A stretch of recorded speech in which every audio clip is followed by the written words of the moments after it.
Boa tarde. O nosso grupo é Isadora Azevedo, Lorena, Marcelo, Sofia, Vinícius e Yasmin Mota. E o nosso tema é Mulheres Gamers. O Marcelo não vai participar da apresentação, mas ele ajudou na criação do moodboard, e etc. Ele só não pode estar aqui hoje. Primeiro, eu vou falar sobre a aplicação das ferramentas e os resultados. Então, a ferramenta que a gente escolheu foi fazer formulário, pelo Google Forms e compartilhar nas nossas redes sociais para as pessoas que se enquadravam como mulheres gamers responderem. Aí pode passar isso. Então, a gente fez 2 formulários. Primeiro, a gente fez um mais básico, Então, a gente quer saber qual a idade da maioria das pessoas, que a maioria deu entre 20 e 30 anos e entre 16 e 20 anos. A gente também perguntou se as pessoas jogam por hobby ou profissionalmente. A grande maioria joga só por hobby.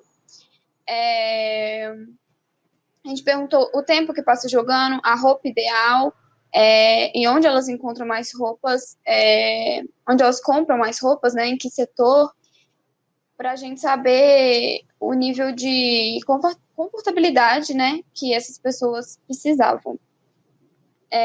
A gente também perguntou se as pessoas sentem dificuldade de encontrar roupas que agradem no setor feminino, e a maior parte respondeu que sim. Pode passar, por favor. Também perguntamos sobre onde as pessoas costumam comprar roupas, e a maioria falou que foi em loja de shopping ou em lojas online. E também perguntamos se essas pessoas sentem falta de produtos do universo game voltado para o público feminino. E aí a maioria respondeu que sim, em mais de um setor. No segundo formulário, a gente já foi para uma área mais direcionada, assim, do que a gente estava pensando. Então, a gente colocou perguntas mais específicas, como onde as pessoas costumam jogar, e a maioria respondeu que foi em casa. O horário que elas mais jogam, que é à noite. E a maioria também diz que precisa interromper as horas de jogo ao longo do dia para fazer coisas, ou ir para o trabalho, ou ir para o mercado, enfim, coisas fora de casa. Perguntamos mais diretamente também o tamanho da média de roupa, e a maioria é M, e uma grande porcentagem de P, PP e G também. E por último, a gente perguntou se as pessoas sentem dificuldade em encontrar roupas que adaptem ao tipo de corpo. E, assim, muita gente falou que sim, E essas questões, depois tinha uma questão aberta também, que elas esclareceram que era pelo tamanho, pelo caimento, que não servia, ou por ser magra demais, ou por usar modelos plus size, que sempre acabam mais rápido, tem menos opções, enfim. E aí a gente já descobriu as necessidades desse grupo. Pode passar. Ei, boa tarde. Meu nome é Isadora. Agora eu vou falar dos insights a partir dessa pesquisa que a gente acabou de apresentar. As informações principais que a gente consegue extrair são que o público é jovem, ele é entre ali 16 e 30 anos, então é um público bem jovem. Eles passam muitas horas jogando, de 2 a 8 horas, então o conforto ele é imprescindível, principalmente porque a gente observa que 100% das nossas respostas as pessoas jogam em casa. Então, por mais que antes elas pudessem jogar em outros locais, agora estão todas jogando em casa, ainda mais que é um trabalho ou um hobby que pode ser feito facilmente de casa. Então, é algo que provavelmente deve ter muita adesão mesmo depois da pandemia. O setor feminino é o que tem mais procura, só que existe espaço para diversificação. Apesar da maioria ter respondido que procura no setor feminino, muitas pessoas falaram que pesquisam em outros setores, no setor masculino, em setor diverso.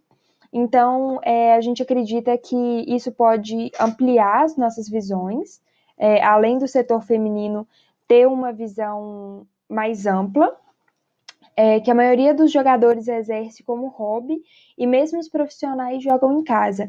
Então, a vestimenta dos. Então, mesmo esses profissionais que jogam em casa, eles não vão ter muita diferença da vestimenta para as pessoas que jogam por hobby, porque como eles estão no mesmo ambiente, a gente não precisa muito se preocupar com essas diferenças da casualidade ou um pouco mais de formalidade. Por último, é que os jogos ocorrem na maioria da noite e da madrugada, e além disso, eles são alternados com outras atividades. Então, a gente tem que apresentar um produto versátil, que ao mesmo tempo que a pessoa está jogando, ela pode ter que parar agora para fazer qualquer outra atividade do dia a dia dela.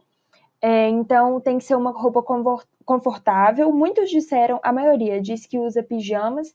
Então, uma roupa que a pessoa pudesse sair de casa tranquilamente, ir ao trabalho e fazer alguma compra, isso seria tranquilo.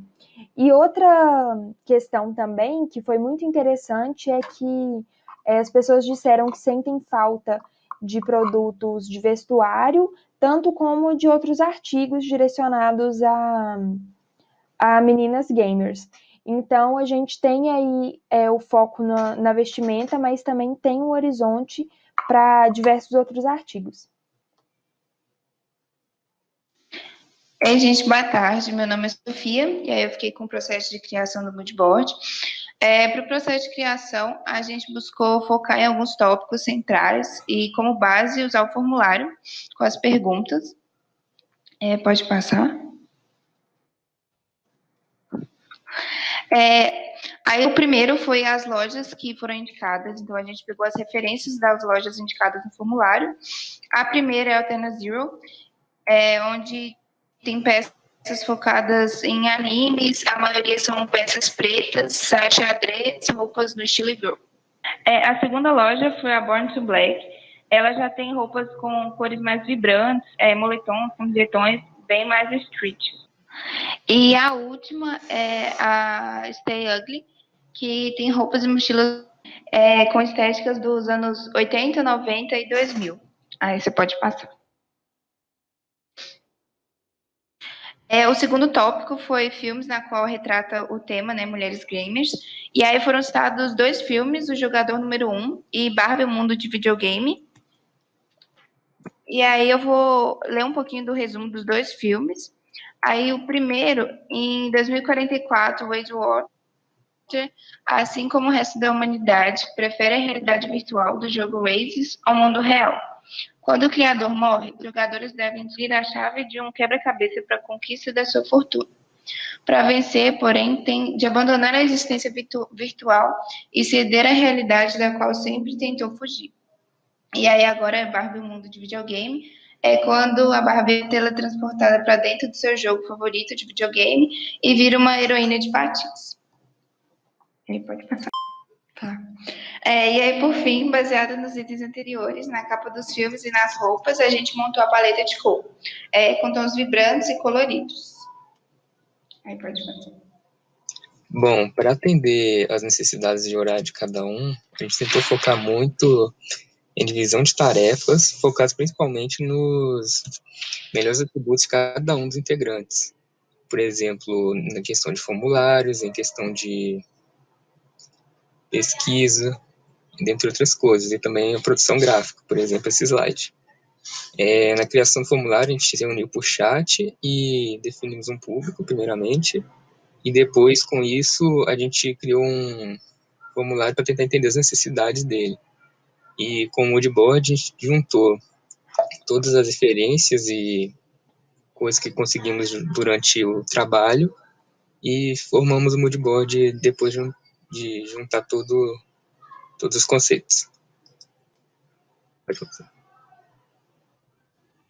E aí a seleção de imagens foi baseado no formulário, né? E aquilo que eu já tinha mostrado anteriormente. Então, a paleta de cores, a estética, né, com as alternativas, e mais voltada, né, para o público adolescente, e as lojas.